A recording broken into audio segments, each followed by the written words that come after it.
De Viva la Mañana, señores, estamos a la espera de solo un día para poder felicitar a todos los guasdianos, porque un 28 de octubre de 1538, señores, la primera universidad de la República Dominicana, pero no solo de República Dominicana, sino la primada de América, cuando la República Dominicana, el nombre ya no existía.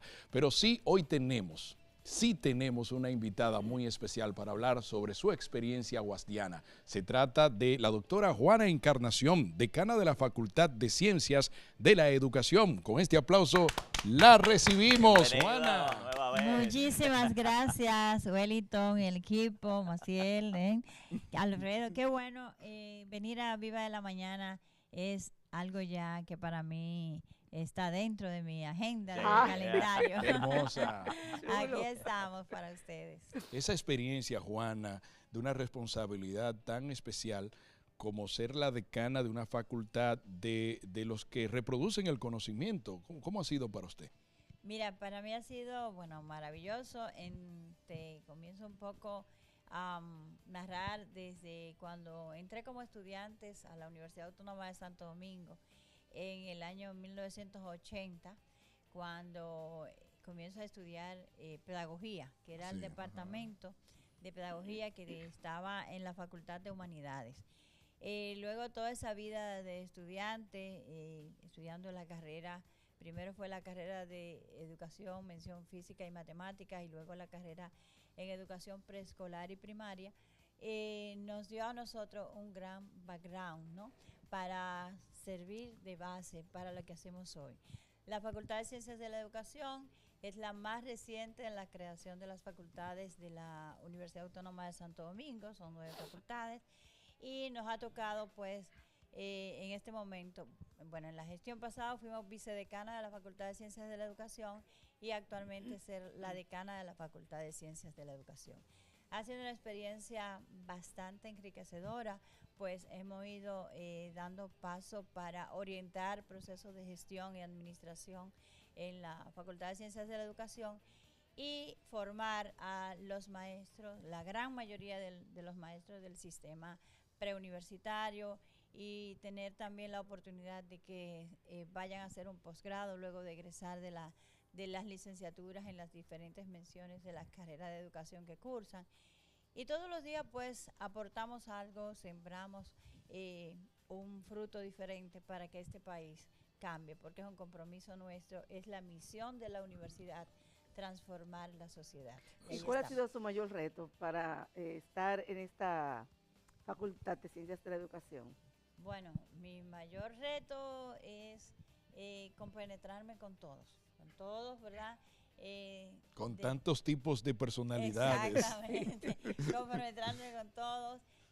Gracias a Dios hemos tenido muy buena aceptación. Fíjate que para los que no saben, pues nosotros tenemos que asistir a una contienda electoral, y tanto para el vicedecanato como para el decanato hemos tenido ese apoyo de todos los profesores. Los estudiantes nos adoran, los compañeros, colegas nos adoran. Pues hemos tratado de hacer una gestión dentro de lo que es la institucionalidad y poder nosotros decir, desde esta óptica podemos aportar qué nos hace falta. Cada día investigamos en el contexto para ver cómo mejoramos. Nunca vamos a llegar a la perfección, porque tú pones hoy una matita, mañana tienes que echarle agua, si deja de echarle agua pues se seca, y cada día, cada hojita de esa matita, bueno, pues necesita que tú la toques, que la consientas para poder lograr los frutos al final. Precisamente, doctora Juana Encarnación, usted ha andado por varias rectorías, varias funciones, ¿cómo cuántas? Bueno, yo creo que he estado acompañada de 6 rectores. 6 rectores. Siendo funcionaria de la universidad. Y en ese trajinar, desde el punto de vista académico, y cómo han ido reciclándose las generaciones de estudiantes, ¿cómo se ha ido acoplando, evolucionando el currículo para adaptarlo a una nueva etapa que usted está estuvo en la clásica y ahora está en la moderna. Bueno, ¿Cuáles son los pasos fundamentales dentro de su apreciación?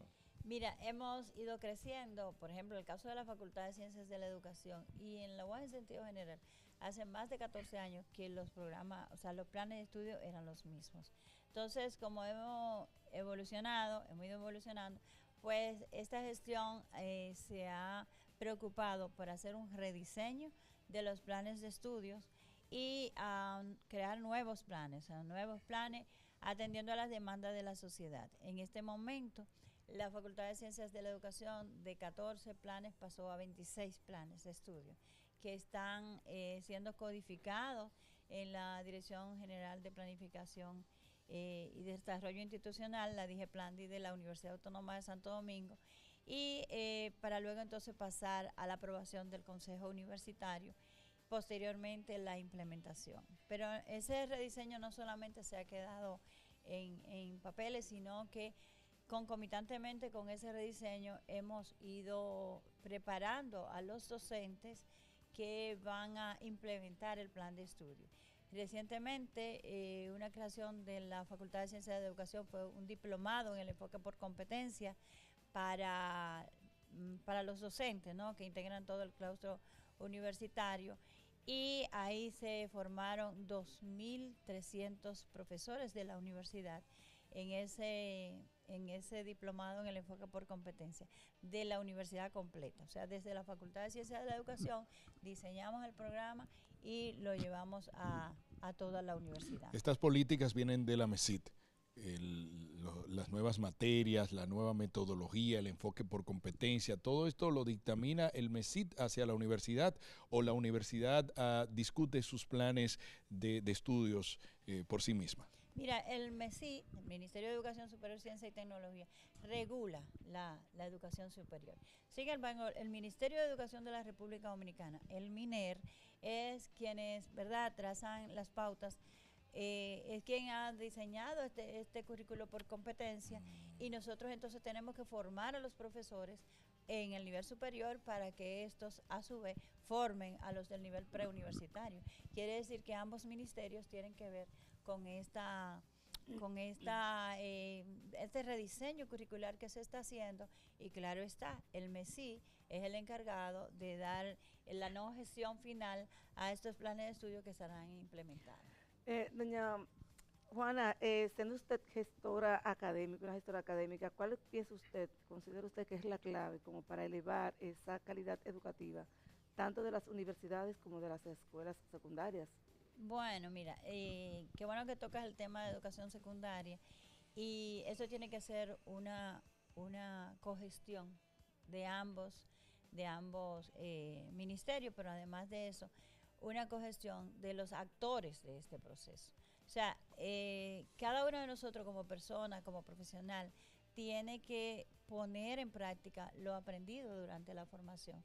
De nada sirve que se estén haciendo muchas escuelas, muchos edificios bonitos, si las personas que están dentro de las escuelas, dentro de los edificios, no se transforman a sí mismos. Entonces la transformación debe comenzar por los tomadores de decisiones, a través de los estudios que se hagan, los maestros que conforman el sistema, los padres que le toca la responsabilidad con sus hijos, los hijos que tienen que retribuir ese esfuerzo que hacen los padres. O sea, es una combinación de todo. No podemos estar aislados. Para la formación, como bien lo dice la ley 66-27, tenemos que educar a un individuo de manera integral. Y entonces, esa transformación se logra si todos nos ponemos a uno y dice, yo voy a hacer mi parte. Entonces, entre todos los actores podemos llegar a lograr lo mejor. Nunca vamos a tener los súper, pero sí podemos. Camino a ello. Esa sería la justificación de mantener en los programas de estudios, en los currículos de las universidades, las materias que son preparatorias para fortalecer esas lagunas que traen los estudiantes del sistema nacional, como antes teníamos el colegio universitario y luego entonces eso se disolvió, pero las materias siguen ahí. ¿Sería esa una justificación valedera para mantener eso en las universidades? Bueno, puede ser. El colegio universitario como tal No existe. no ha desaparecido, Ah, porque siguen las materias del Sí, ciclo claro. básico que son necesarias cursarlas. Entonces, por eso te decía que debe haber una colaboración entre el nivel preuniversitario, por eso le decía a Maciel, qué bueno que tocaste el tema de educación secundaria, porque los chicos que nos llegan a nosotros, a ese ciclo básico, a ese colegio universitario como le llamábamos, o como se le conoce, ¿verdad? Necesitan tener esas competencias antes de, sobre todo las competencias básicas, ¿verdad? Lectura, matemática, que los laboratorios, ya sea de química, biología, que se dan, entre otras, ¿verdad? Que se dan en el currículum preuniversitario. Entonces, para hacer esa conexión, las materias del ciclo básico, los maestros hacen un esfuerzo extraordinario para poder nivelar. Una vez se introdujo un programa de nivelación para esos estudiantes que llegaban a nosotros, pero ya se supone que tú vas a formar un profesional que debe venir con las competencias básicas y como profesional ya tú lo que tienes que inmiscuirlos es más en la investigación, en procesos directos que produzcan nuevos conocimientos, que tenga un aprendizaje autónomo, ¿no? Que sea reflexivo, ¿para qué estoy estudiando esta carrera? ¿Para qué me inscribí en la universidad? Muchas veces nosotros, por ejemplo, fuimos impulsados, que los padres nos decían, tienes que hacerte profesional para que me puedas, ¿verdad? Sí. Después retribuir la inversión, pero ahora no, ahora tenemos, ¿verdad? Es una sociedad que si tú no estudias, tú no lees, tú no te preparas, pues no va a tener la oportunidad de empleo, aunque eso también va a ir cambiando en el proceso, ¿no? Entonces yo creo que es necesario hacer una revisión de ese currículum previo que nos llega o que se desarrolla antes de llegar a nosotros a la universidad. Por lo menos para ir eliminando, ¿verdad? Ir eliminando, porque, por ejemplo, los que estudian comunicación, hay que enseñar redacción de nuevo en las universidades, y así sucede con los cálculos, por ejemplo, lo que era el álgebra, los cálculos elementales, pues hay que empezar de nuevo, y esa es una parte como fuera perdida dentro de lo que es el objetivo de la carrera. Fíjate, Alfredo, que en el bachillerato yo recuerdo que a nosotros nos enseñaban teníamos que salir a ver cómo estaba el día para escribir una poesía. Sí. O hacer una prosa, sí. Y hacer esa diferencia, ¿no? Y nos desarrollaba, no quiero decir que no se haga ahora, pero o sea, se siente como menos, ¿sabes? Ahora los chicos aprenden de manera, bueno, me gusta esto y voy a aprender a través de los mocks, a través de los videos, ¿verdad? Las facilidades que tienen. Pero nosotros los maestros nos entrenaban para hacer esto, ¿no? Hablabas de comunicación, comunicar de muchísimas maneras, pero la clave era cómo aprender a escribir y a redactar un texto o a verbalizar, a poder decir ese discurso en voz alta, ¿no? Esa calidad de la grafía que nosotros teníamos que mostrar. Esa escritura. O sea, esa escritura. Ahora escribimos mucho en WhatsApp, pero le ponemos el coloquio contra letra y ya recibimos. pero es nuestra generación de cristal que nosotros como docentes tenemos que prepararnos para ver cómo que vamos a enseñar, cómo es el método actual, hacia dónde estamos llevando a esta generación de cristal, ¿verdad? Se le llama así la generación de cristal. Y yo pienso, ¿qué pasará dentro de 10 años, dentro de 20? Entonces yo siempre he dicho, yo no estoy en el 2030, yo estoy en el 2050, pensando hacia allá. Sí. Y tenemos que pensar, todos los maestros, todos los gestores, los tomadores de decisiones. Para final de siglo. Claro, ¿qué va a pasar después? El futuro se construye en el presente, pero ¿qué estamos haciendo en el presente para que no nos envolvamos en lo cotidiano, en el día a día, en concentrarnos más en Melissa, que es lo que está pasando, ¿verdad? En la formación de los individuos. Juana, el profesor mencionó colegio universitario, entonces yo recuerdo que me tocó tomar ese ciclo, pero sé que desde la UAS pues están haciendo, se ha tomado la iniciativa, ya existía hace mucho tiempo el colegio experimental, el liceo experimental. Hábleme un poquito, porque sé que se ha ramificado este liceo experimental un poquito desde la UAS. Ah, sí, qué bueno.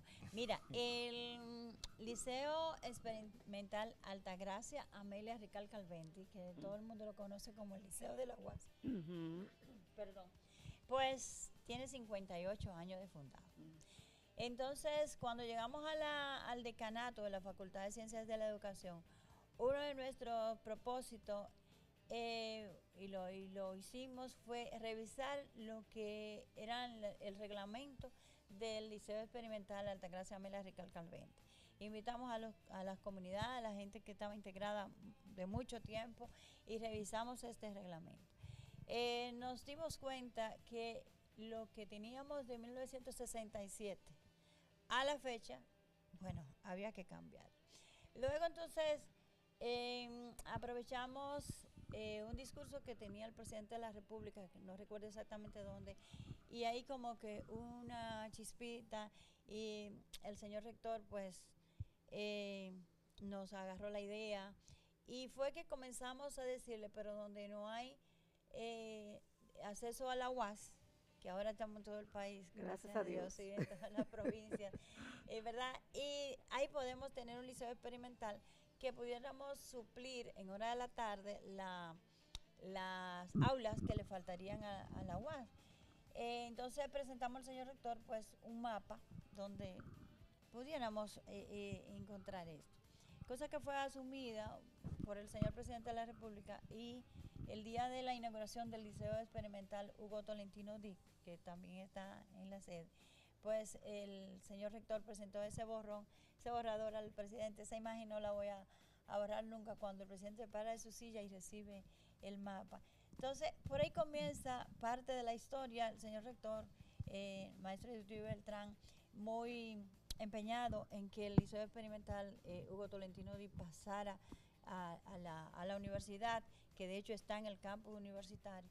Por ahí comienza la historia de los liceos experimentales.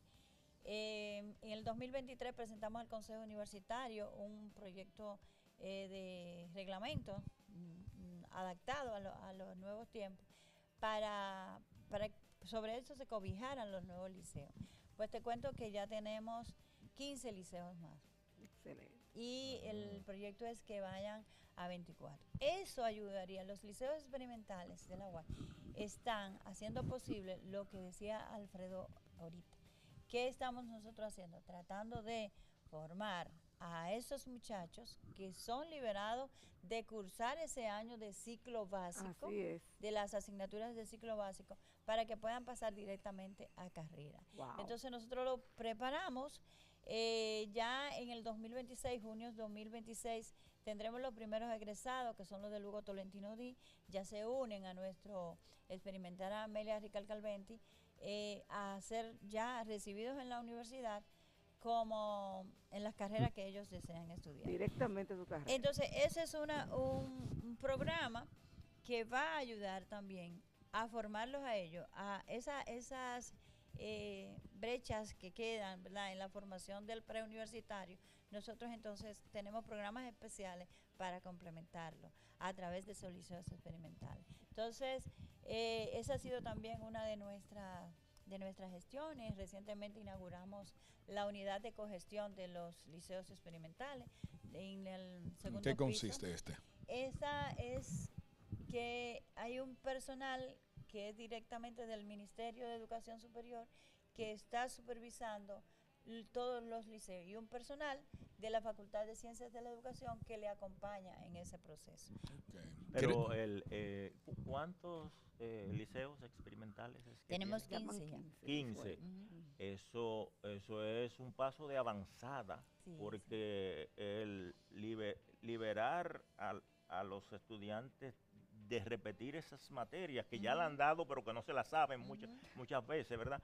Y entonces le ahorra esfuerzo, le ahorra tiempo y entra directamente. Eso es un avance. Un palo, como dirían los muchachos. Una vez esos esos 15 liceos estén en producción, pues directamente ahí es prácticamente que, ¿verdad? Que la gallina no tiene que calentar mucho los huevos, los pollos vienen ahí. Sí, fíjate que esas asignaturas del ciclo básico se comienzan a impartir ya en cuarto, quinto y sexto del bachillerato, concomitantemente con las asignaturas del currículum del Ministerio de Educación, que es quien los titula a ellos. Entonces, es un programa que va paralelo y ellos tienen la oportunidad de entrar al ciclo básico, a la carrera sin pasar por el ciclo. Apreciada Juana, ¿se hace algún tipo de esfuerzo para incentivar la vocación del verdadero maestro, lo que debe poseer, no simplemente lograr la titulación, sino formar gente que lo mueve de corazón ser maestro? Claro, por eso es que tenemos nosotros las asignaturas pedagógicas, psicopedagógicas, porque ya tú nada más no tienes que hablar de aquellos teóricos, Pablo Freire, de Dewey, ¿verdad? Sino que también tiene que formar al individuo. Recuérdate los pilares que mencionaba ya Delors, los pilares del futuro, que es que el individuo debe ser, saber hacer, saber, ¿verdad? Sí. Y además de eso, tener una convivencia, aprender a convivir con su entorno. Porque llegó un momento donde se mejoraron las condiciones salariales y eso hizo una avalancha de gente que quisiera estudiar docencia, pero de ahí a tener la verdadera vocación también hay un trecho. Sí, pero para eso se prepararon también las habilitaciones docentes. Ahora mismo nosotros tenemos una segunda cohorte de la habilitación en educación en artes, que está dirigida a los monitores, ¿verdad? Y así vamos preparando programas complementarios y diciéndole, por ejemplo, usted ingeniero, venga, usted quiere formar, por ejemplo, los que forman en las diferentes áreas, en economía, en jurídica, son maestros. Entonces, por eso nosotros preparamos programas, maestría en educación superior, en enseñanza superior, los diplomados, las especialidades, para hacer esa formación complementaria que necesita. Y se trabajan esas asignaturas psicopedagógicas que son necesarias. ¿Cómo se están haciendo los ajustes para salvar esas alegadas falencias, digamos, que trae a esta generación de cristal la inteligencia artificial? O sea, para que nosotros conectemos eso y le saquemos lo mejor y ya sea parte integral del nuevo profesional. Mira, la inteligencia artificial no es mala. Hay que saber sacarle lo bueno que tiene la inteligencia artificial. Lo que sí tenemos que focalizarnos en trabajar la inteligencia emocional. O sea, no es solamente yo poder utilizar la herramienta, es cómo utilizo la herramienta. ¿Cuáles son los aspectos éticos que tengo que tener, que tengo que saber al momento de utilizar una herramienta? Y cómo el maestro debe prepararse para, además de aprovechar la inteligencia artificial, que es muy buena, cómo debe prepararse para poder discernir y en qué momento es bueno, en qué momento no. Fíjate que lo que yo digo, vamos a focalizarnos un poco en lo emocional, en lo personal, cómo me afecta, cómo yo puedo aprovechar también la misma inteligencia artificial para decirle, mira, la persona no es un objeto, es un ser humano que siente, que vive, que piensa. Entonces yo creo que podemos combinar la inteligencia artificial y la inteligencia ¿Y cómo estamos trabajando eso a nivel ya concreto verdad, de asignaturas, que no se quede en una idea o en un discurso? Esa parte, porque suena subjetiva, ¿verdad?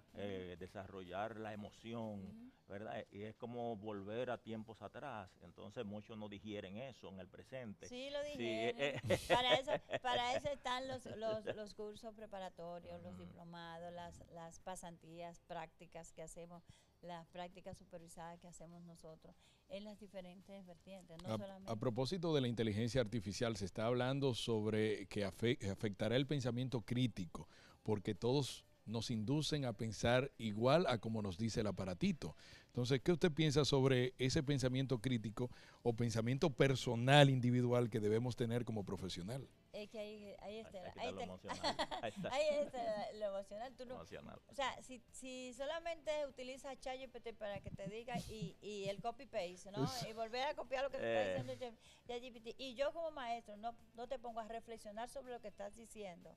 O si lo que me está diciendo está acorde con el contexto en República Dominicana, o el lugar donde vive, el entorno donde vive, o cómo te afecta a eso a ti. Ahí yo estoy desarrollando tu pensamiento crítico, pero también te estoy haciendo reflexivo al momento de. Entonces, es ahí donde está la clave, como decía ahorita Maciel, la clave para detectar hacia dónde vamos, cuándo dejo de ser un ser humano y cuándo me convierto en una herramienta, que ahí es donde no podemos llegar. Es como saber, ¿verdad? Exprimir, sacarle el zumo a la temática que sea, ¿verdad? ¿Verdad? Que no que se quede así solamente. Bueno, estamos más que complacidos, señores, a abrir esta semana donde nos están diciendo a trabajar, que ya nos dieron par de días libres.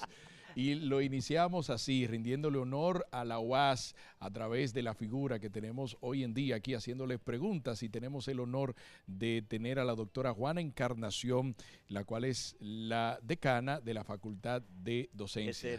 Sería bueno, pero a propósito de eso, que ella nos diga unas palabras de cuál es su augurio y su deseo en este nuevo aniversario de la Universidad Autónoma de Santo Domingo. Mira, mañana desarrollaremos actos desde muy temprano en la mañana conmemorativo a este 487 aniversario de la Universidad Autónoma de Santo Domingo. O sea que fue inteligente en traerla hoy. Claro. Sí, no, esto es una avanzada.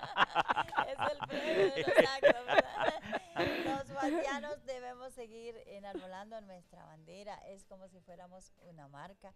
Y dice, tú eres de la UAS, porque inmediatamente hay uno de la UAS, pues se le reconoce, ¿no? Es que fuimos formados así, como todo dominicano, para buscarnos donde quiera. Así es. Yo digo que el que sale de la UAS sale graduado de la vida. Sí, porque es una marca en todos los sentidos. Concientizar a todo el pueblo dominicano que la Universidad Autónoma de Santo Domingo, que nos ha dado tanto, que nos ha dado la oportunidad. Si no hubiese sido por la Universidad Autónoma de Santo Domingo, quizás yo hoy no estuviera aquí sentada. Salir desde mi campito, ¿verdad? ¿De dónde? Encontrar de Salcedo. De Salcedo. De Salcedo. Tierra de heroína. Así es. Entonces, la UAS tenemos que valorarla, conservarla, quererla, apoyarla en todo el sentido de la palabra.